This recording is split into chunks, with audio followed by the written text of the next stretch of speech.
Wildlife capture and relocation is an activity best handled by professionals.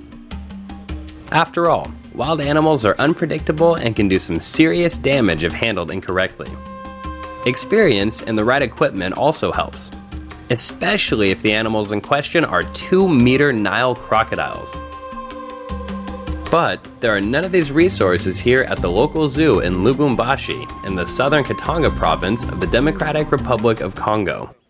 Recently, the zoo embarked on a program to introduce animals back to the wild wherever possible.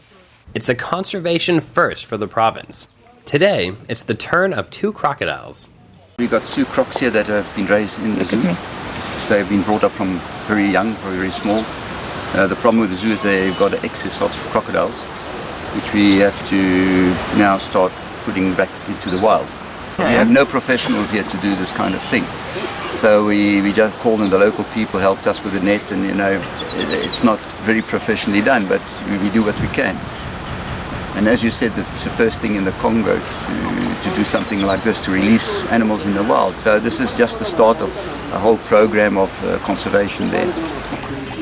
Using the only equipment available, the crocs are rounded up. Not a job for the faint-hearted.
Once safely loaded into the crates, the crocs are put on the back of a cement supply truck, and their long 24-hour journey to freedom begins.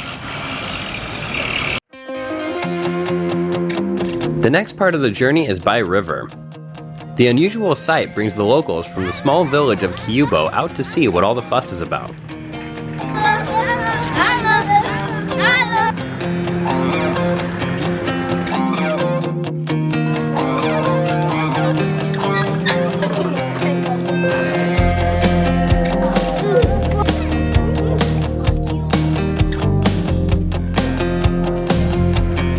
With big smiles and waves to see it off, the boat with its unusual cargo is finally on its way upstream. Despite being in the middle of a national park, there is a conspicuous lack of animal life. Over the years, most of the animals in this once abundant park were either hunted or poached. It's hoped that this reintroduction will be the turning point. Even this far up the river, after miles of traveling, there are still fishermen to be seen.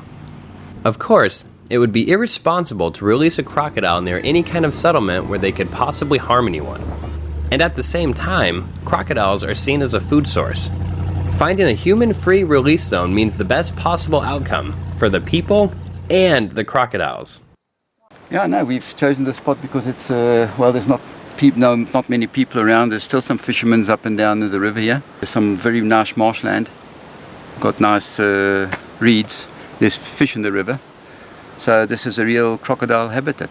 So we're going to open this door and show the croc his new home. I think he's going to be happy.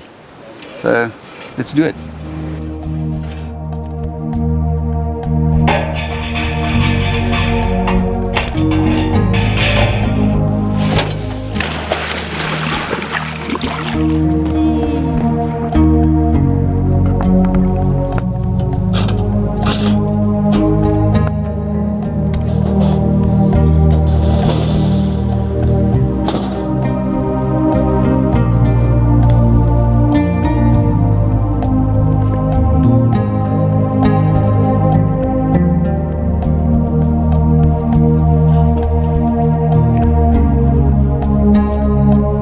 crocodile release is just the start of one of the first ever conservation efforts being undertaken in the Congo province.